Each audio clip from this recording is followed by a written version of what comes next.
Bonjour à vous. Nous vous présentons votre nouvel apprenti en accompagnement.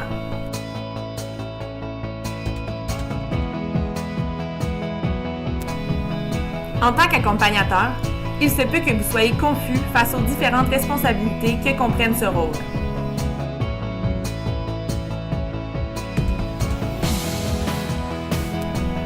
C'est normal car vous voulez maintenir vos statistiques, vous voulez vous assurer du transfert des connaissances à votre apprenti en accompagnement, puis finalement, vous désirez atteindre les objectifs organisationnels.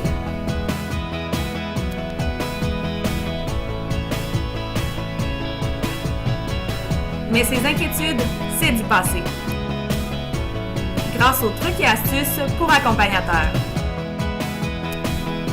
Voici différents avantages et techniques concernant la formation en accompagnement. Vous n'avez pas à vous soucier de votre rendement. Votre rémunération sera faite en conséquence de la formation, puis finalement, vos compétences en seront élargies. Il sera pris en considération que votre rendement peut être affecté lorsque vous êtes en accompagnement. Mais apprenez aussi à utiliser votre apprenti. Le fait d'accompagner un nouveau peut vous faire sauver beaucoup de temps.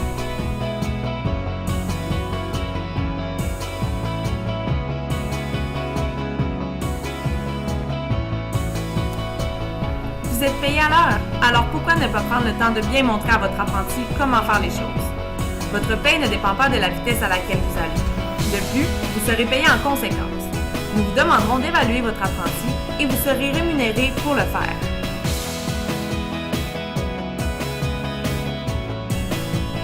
De plus, vos compétences en seront élargies. Vous pourrez mettre une corde de plus à votre arc.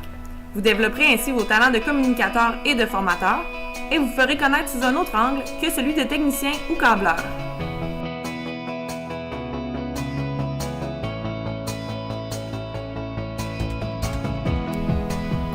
Avec vous comme accompagnateur, votre apprenti sera sur la route de la réussite.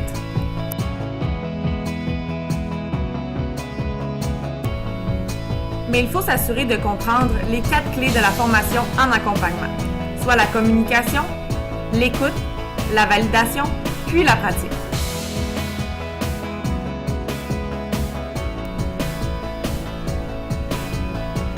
Lors du partage d'informations, il est important de s'arrêter et de reformuler ses idées. Une manière de dire les choses peut fonctionner sur un apprenti, alors qu'il en faut une autre lorsque vous avez un autre apprenti en accompagnement.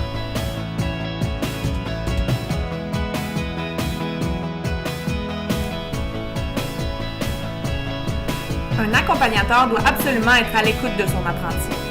Être attentif autant au verbal qu'au non-verbal. Vous devez savoir quand vous arrêter et recommencer si le message n'a pas été compris.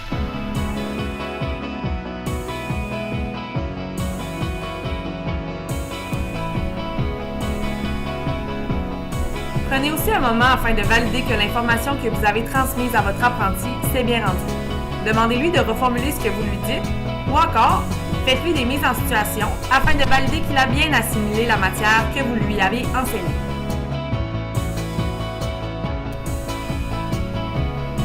Puis finalement, afin de bien intégrer la matière, il est important pour l'apprenti de se pratiquer. Laissez-le aller. Déléguez-lui vos tâches.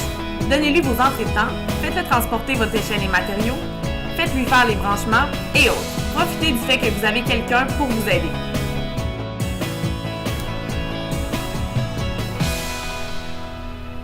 Nous sommes confiants que vous donnerez une formation en accompagnement extraordinaire.